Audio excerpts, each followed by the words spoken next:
she said, "Is it like when?" And I think there's an H sound. Yeah, that's the perfect way to think of it. Yeah, I was thinking of the NYGEGUI. Which is close. It's similar. Yeah, but with the H sound. You gotta add the H. All right, I'm into it. All right. I like a different last name. Great. We're set then. We are here. We're here with Norman Huynh, the conductor of the Bozeman Symphony Orchestra. Upcoming performance of Carmina Burana with a choir, May 17, 18, and 19. You've conducted orchestras all across North America and Europe and Asia, and now here you are conducting the Bozeman Symphony Orchestra. Are we the new classical music mecca? Yes, basically. I mean, outstanding. That's my vision for this place, and it's certainly it's a lot of fun because Bozeman is, as we all know, why we live here, is so incredibly beautiful. And you know, one of the big stories that I heard when I first moved here, or even when I first auditioned, was Bozeman's growing so fast. Right? No, absolutely. And that can be a good thing and a bad thing. But what I think is that the arts, the performing arts, and the Bozeman Symphony can make that a good thing. Absolutely. I was also doing my research and watching some former interviews that y'all were doing. And one of the questions that you asked, which I thought was a good one, was how do you attract both tourists and locals? Right.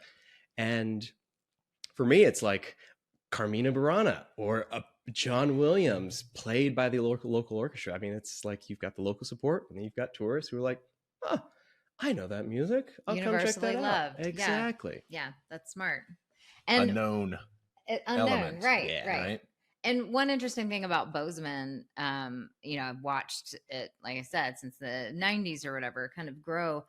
It has always been a town, and maybe it's because it's a college town, that loves the arts. Like we've really always had a couple of different theaters, you know, lots of music, all kinds of things. And like the fact that the town is growing, I think it's great in so many ways because the growth is, I feel like the same type of person moves here. Exactly. Well-educated, likes the arts. Like a lot of my friends that have moved here are like, I do feel like it's a similar vibe amongst everyone who lives here. And just speaking before we started this, the kind of people I feel like Bozeman attracts as well is those of us who, you know, grew up in a smaller town. Like we're all from Alabama, and went off and went to the bigger city. And then discovered Bozeman, and kind of it reminds me of home a little bit in terms of this small town feeling where people recognize you in the grocery store or at Costco, and it's a really cool vibe, and I love it. So that's what you learned about the people of Bozeman as a conductor. You're like, I mean, is there something as a conductor that you see from the city of Bozeman where you're like, I like this about. Right. I mean, you've conducted all over. How does Bozeman compare with other audiences, with other crowds? The Bozeman crowd is pretty on fire. It's the applause that happens at the end of our performances.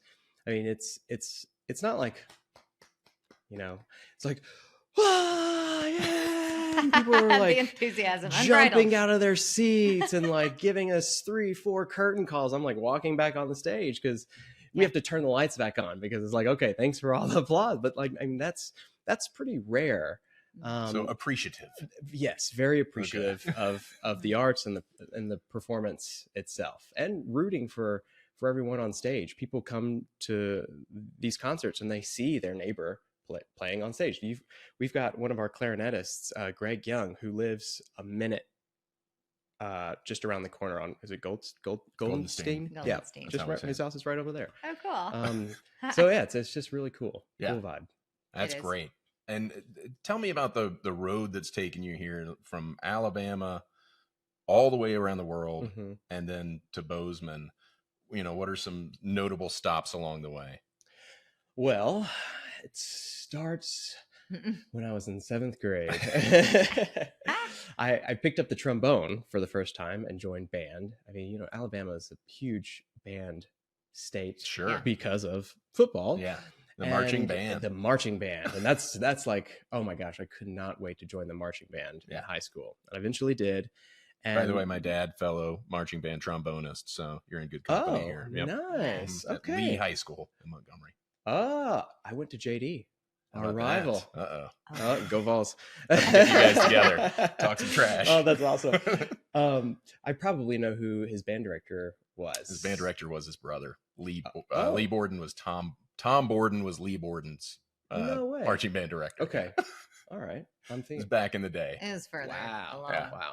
Okay. Okay. Well, so eventually that took me to University of Alabama, the $1 Million Marching Band, There right? we go. Yeah. I marched that for 3 years, and Oh, I was wow. on doing this music education degree.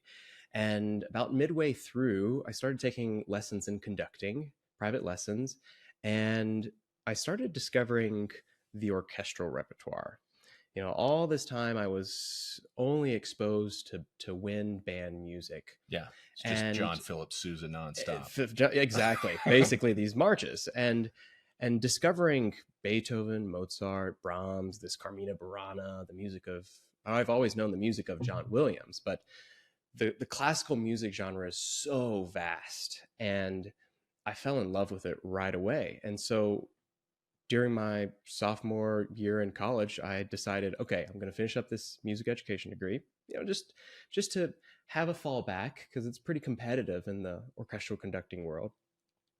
To fall back to be, maybe I knew I wanted to maybe be a band director, right? Okay. So that was my backup, and I eventually got into conservatory, the Peabody Conservatory in Baltimore, to study with one of the sort of premier conducting teachers at the time, Gustav Meyer, and Maren Alsop, who is incredible conductor, was also teaching there, and so went up there for 2 years, studied there. After that, got my first job in Portland, Maine, was there for about 3 years. And in 2016, went to the Oregon Symphony in Portland, Oregon. So went from Portland to Portland. Right. The two Portlands. Yep. And funny fact, the first piece of music that I conducted in Oregon was a piece of music called From Maine to Oregon by John Philip Sousa. Oh, come on. So it's kind of like this full circle thing. I know, right? Simulation. How apropos. Right? Someone's controlling this. And then in 2019, and at that time, I'm like, my in Oregon, I started doing a whole bunch of large amount of conducting, not just classical music, but these film scores with the big screen above the orchestra, the live film, Jurassic Park, Indiana Jones, the Star Wars, Harry Potter's, It's a Wonderful Life, all of this incredible music that these iconic films have. And which seems like a huge challenge, by the way, syncing that up and trying to do it live in the moment. We could do a whole episode. I'm sure. On that. I would love to see you do something like that in Bozeman, but that's for another day. We'll make it happen. We'll make it happen. Gotta come. And also working with other artists, like at this time in the orchestra industry, a lot of orchestras are trying to like branch out into different genres to attract a wider audience. So other artists that I was working with was like Gladys Knight, Smokey Robinson, Nas, Gregory Alan Isaacoff. All these folks have shows with orchestra. So imagine your favorite artists, right? And their albums. And then the most epic version of that is with orchestra. Absolutely, right? And hearing them live in like an acoustic setting that isn't a 6,000 seat stadium, but more intimate, like 1,500 or 2,000. Yeah. And then in 2000, it's a big old collab. Yeah, exactly. A huge collab. And in 2019, in December, I came out here because this job was open for music director. I had a couple of people who were like, you should apply. Bozeman's amazing. I was like, I've never heard of Bozeman. Montana? Yeah, what? I know. Exactly. Flew over. I sat on the window side, and the final 10 minutes of the airplane trip, you look down, you see the Bridgers, and go over Big Sky. You're like, oh my God. Yeah. Where am I going into? We're surrounded. I know. Mm-hmm. And I guess everyone enjoyed me and decided to pick me as the next music director. I'm glad they picked you. So, as a trombonist here in Bozeman, do you still play the trombone occasionally? And do you have favoritism towards the trombone section of the orchestra? Do you give them like a little extra few taps here and there? I do favor the trombones and the brass. There's just like that's familiar to me. I agree. I don't play the trombone as much anymore. I actually switched to the euphonium, the baritone, in late high school, and kind of stuck with studied it. that. Yeah, nice. Exactly. I love listening to classical when I go running. I know it's a strange thing to do, but especially in the mountains with nature and everything surrounding. One of my favorite things to hear, I know it sounds bizarre, like when I'm listening to music because everything is so crystallized, is that taken of a breath right before somebody blows on like an oboe or a clarinet or something like that. I don't know why. Yeah. If everything is just quiet and you're hearing like the queuing up and you hear this, I'm like, because it makes it real. Yeah. It makes it live to me. Anyway. Well, and you know that that's the human aspect of classical music and this music, which would, we're here to talk a little bit about Carmina, Burana, but when you come to Wilson Auditorium and hear this piece of music live, we all know the opening, and if people don't recognize Carmina Burana, the name, they definitely know the opening. Yes. Oh, Fortuna. Yeah. Both my kids like playing it. Yeah. It's the perfect music to run for. But absolutely, we're going to have, there's like 95 choristers. Oh my God. Humans singing. Then you've got the orchestra is enormous, a huge percussion section, big brass, strings, woodwinds. So you have like another 80 something musicians playing their instruments, and the combination of that, I mean, imagine when I give a huge prep beat as the conductor, everyone is taking a breath before that, and so that there's just nothing more visceral than hearing a full orchestra and choir sing and perform a piece like this. Absolutely. And we're doing it in Bozeman. It's been a long time since this piece has been done here. I'm excited. I hope our listeners. What percentage of these performers are residents of Bozeman? So the choir, everyone is resident of Bozeman. How cool. It's all volunteer chorus, which is awesome. It's just people who love to sing and use their voice. And then in the orchestra, we've got about, I would say, 75% of the orchestra lives here in Bozeman and Montana. That's incredible. One of the challenges we have as an organization is because we do live in Montana, there is a limited resource in like how many violins live here versus a place like LA that has thousands and thousands. Right. And so sometimes we have to pull from Utah, Idaho, or other places in Montana to come to Bozeman. But it's a fun time because music is a universal language and that people can read and play together. You seem frightfully young. It may just be the baby face, but you're not afraid to wear some flashy kicks up there when you're conducting, which I appreciate. Talk a little bit about your style as a conductor. So I'm glad. I don't know if do y'all watch SNL at all? Sure. They did that whole video, the Babyface video, when Timothy Chalamet came on, and it's like all the Babyface guys. It was hilarious. Yes, you remember that? Yes, like, I got a baby face. Yes. Yes, no, I remember that. So for me, my sort of life goal is to make classical music more accessible and kind of break this idea that going to an orchestra concert, it can be stuffy and, oh my gosh, I have to be really quiet and sit still and be in a really uncomfortable suit the whole time. Yeah. And opera glasses. Right, exactly. Straight back, good posture. Right. Not opera glasses, Joe. We don't do that. Oh, I'm sorry. Opera glasses can be really fun too. Yeah. Burn binoculars, right? Yeah. But so one way that I can do that is just from my appearance and what I decide to wear. So not all the time, usually for serious classical works, I'll wear the typical full black suit with black dress shoes and stuff like that, because I don't want to distract too much from the music. Sure. But when it's a more popular show like John Williams, or with that's just a different genre, I'll throw on some like red kicks, red Air Force Ones, Yeah. or another color that might match the theme of the program. And it's funny because people always bring up, they're like, oh, the conductor with the red shoes. Oh, I loved your red shoes. And so it's kind of been this thing It's now. your calling card. I know. It's awesome. It's a lot of fun. All right. It's a lot of fun. But the content kind of dictates what your style is going to be. Exactly. Like. Okay. Exactly. Neat. Yeah. I like it. Yeah. So you're wearing a dinosaur suit for the John Williams show. I have probably. done that before. Have you really? Yeah. Oh, Yep. I love that. Yep, I've conducted in the inflatable T-Rex Have you? Wow. thing before. Yep. Short arms. Yeah. That was a lot of fun. Makes sense. I would do the same. I would absolutely. So you, as a conductor, and you've told us about your armandry, which is crazy. You're a human metronome at this point. Do you ever get tennis elbow or anything like that along?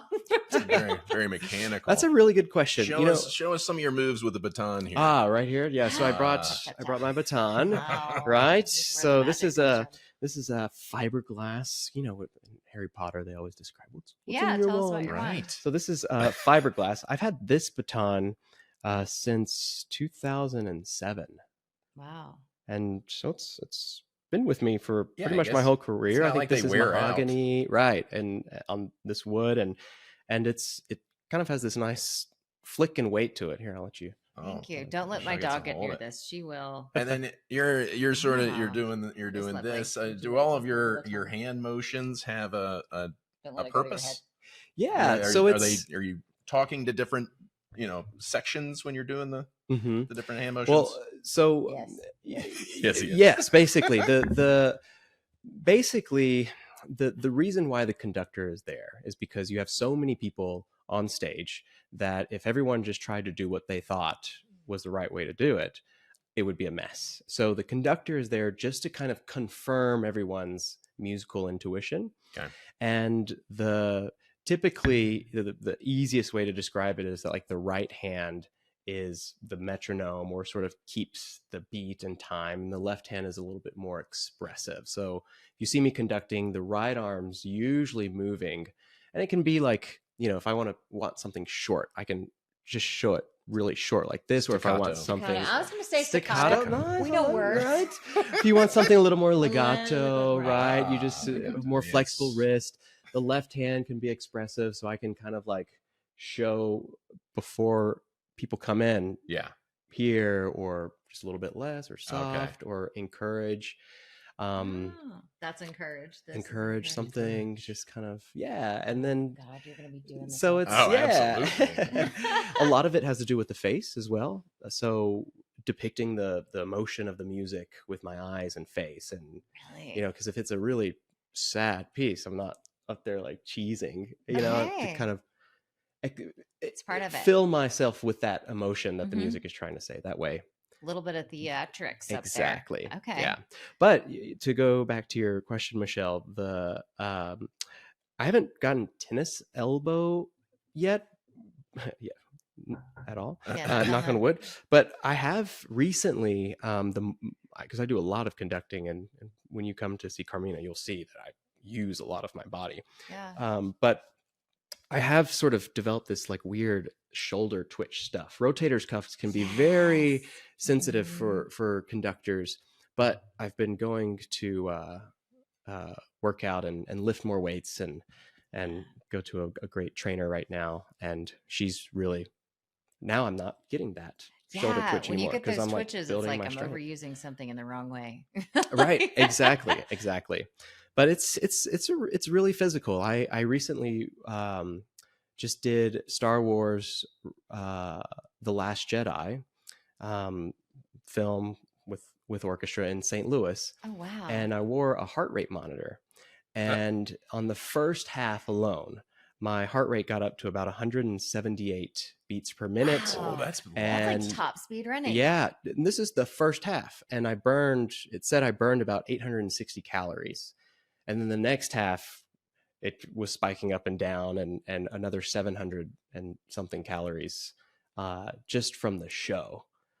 Do you think a lot of conducting. that's adrenaline and like? It's I mean, I know you're It's doing all the this, you're encouraging. moving and It's all all the that. encouraging. it's he's basic, doing. yeah, exactly. It's basically That like is running crazy. a 15K with my arms. Yeah, yeah, that's insane. Wow. Joe, you should just start conducting. I We Go to the should. gym. No. This is the new fitness Really is, routine. yeah. We should, Well, That's CrossFit crazy. conducting exactly would be. get your All these cardio years with of your running. conducting. All I could have been doing is conducting. Yeah, my traps and shoulders are real cut. You talked about the performers being able to see your face, but you work almost exclusively with your back to the audience, which seems rude. But do you like put special thought into how your back looks? Do you get the neck hair touched up before performances? Yeah, it's really important when I go to my barber. I let them know, hey, look, the haircut you give me today, thousands of people are going to see this. Right. Yeah. So Are you going to the gym? You you pounding gotta on those make sure, glutes? right? I mean, The I don't know if we can. This would be a terrible job career. You always have usually, yeah. I gave him a really bad haircut once when the neckline She was did. too high, and Yeah. people in his office were taking pictures of the back of his head and calling him Sling Blade and Sling sending Blade. the yeah, she pictures went to really me. high with the neckline. It was not good. It Okay. was yeah. I did it on purpose though because we were actually in a fight over football, and he was like, "I need a haircut," and I was like, "Okay." Right I now, got you. I got you. Right now. I was like, absolutely. I will do your hair. Thank you. But he didn't let me cut his hair for weeks after that. Well, the conductor hair is a thing there, so You do have good I try hair. to keep it moving, or at least long enough to where Ah. there's some shake. little- You want it flow. to, yeah, you want it to be expressive. Right, it's got to Okay. it's got to react to the music Interesting. Yeah. and Okay. move with the music. You couldn't be And- like both my sons now who have that like hair that just sticks straight in front of their face. And that's it. No, you Like lose the all that, teenagers. right? Oh, I remember you can that. only see the back. So Big Alabama thing too. Yeah, like the frat boys had that hair, the Yep, swoosh. that swoosh. Oh, baby. So speaking of younger audiences, you are trying to kind of bring in younger audiences. I know that you worked with Glenn Close Mhm. on a youth program. Can you speak more to that in this community? Yeah. So there are a couple of ways I think we can bring a younger audience to see and experience the orchestra. One is programming like what we did with Glenn Close, Peter and the Wolf. This is a traditional story that introduces the different instruments in the orchestra to a character, and then the kids can kind of hear the bird, the cat theme, and how it all plays together while Is there's it a Peter narrator. and the Wolf? The dun dun dun dun dun dun dun dun. That's Nutcracker. Nutcracker. You're right. That is. What is Peter and the Wolf? I know it has a lot of Um, flute. Da, da, da, da, da, da, That's da, it. da, da, But da, there's all these da, different da, themes. da, da, each da. each Yep. animal has its own theme. Yeah, Yes. the flute Yeah. is the When they walk in. bird. They're like, Oh, I haven't seen that in so the long. cat is do, do, do, do, do, do, do, do, do, do, do. Do. Yeah, exactly. There's a Da-da-da-da-da-da-da. grandfather by Yes. the bassoon. So that's one way, and that's the younger kids, right? That's the fourth grade. What's what we do for fourth graders, and what we did. And the other way is, now keep in mind, a young audience to the average symphony goer is like 50 and under, Sure. right? Yeah. Maybe 65 and under. Because your traditional audience is Exactly. old.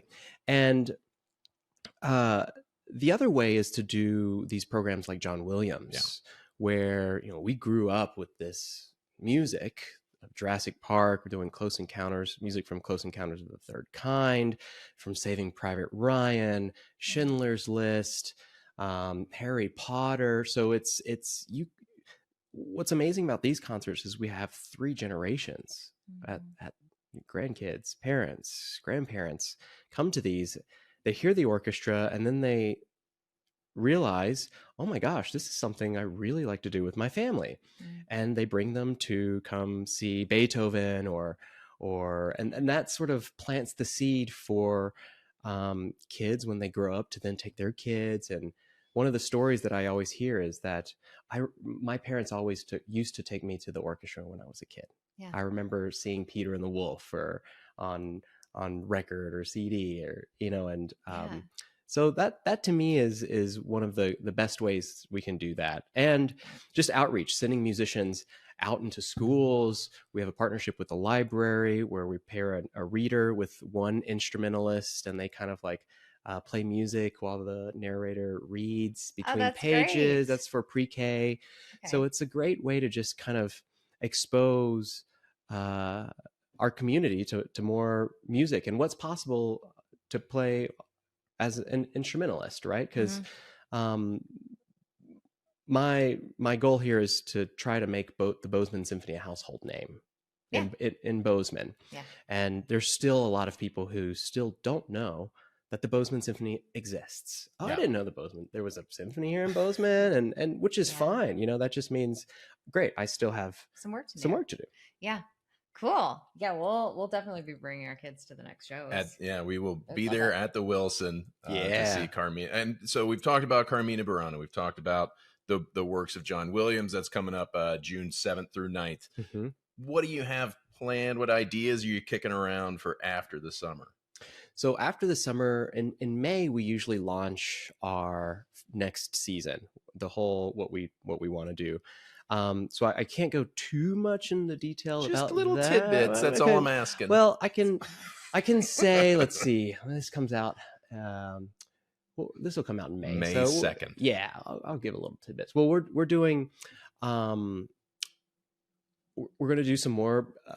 Beethoven symphonies are really popular here. Okay. You know, a couple of years ago, we did his Fifth Symphony. Bum bum bum bum, bum bum bum bum. Right, super iconic, super poppy. Right, exactly. lots of hip hop artists like to use that and sample that common loop. sample. Right, exactly.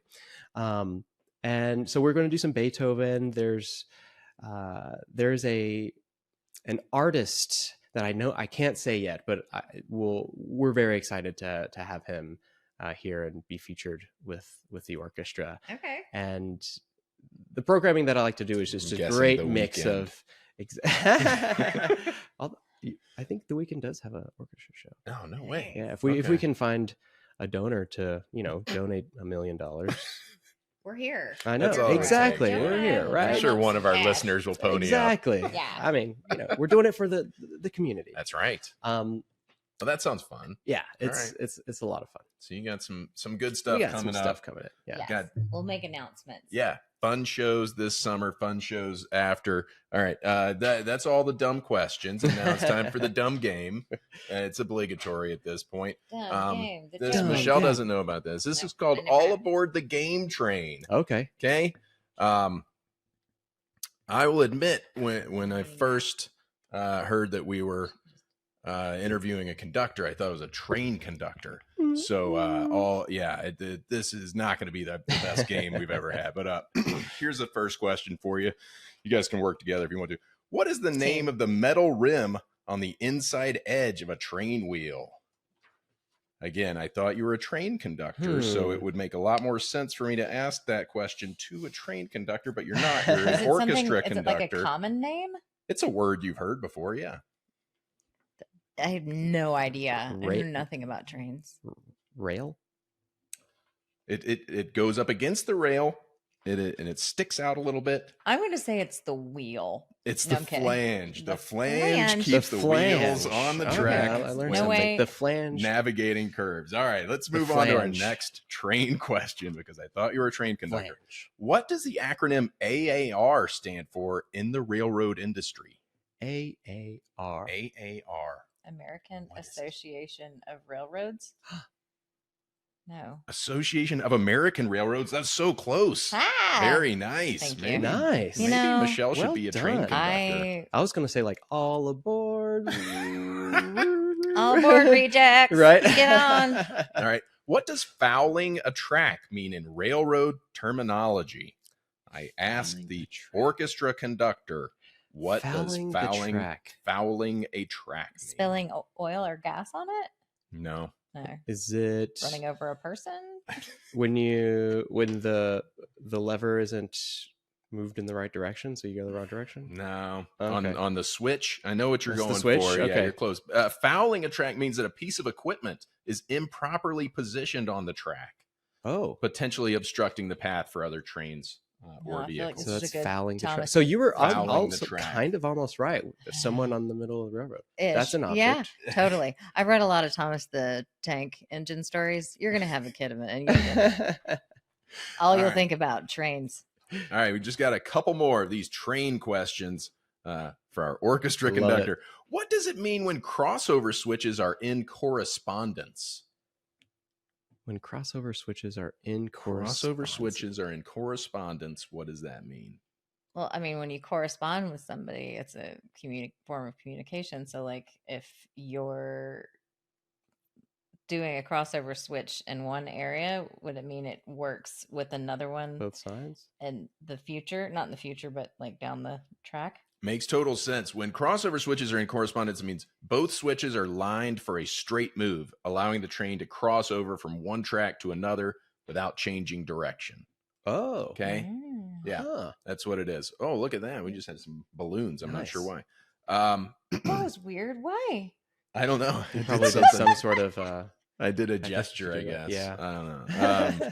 All right, last one is totally bizarre. And this one's really hard.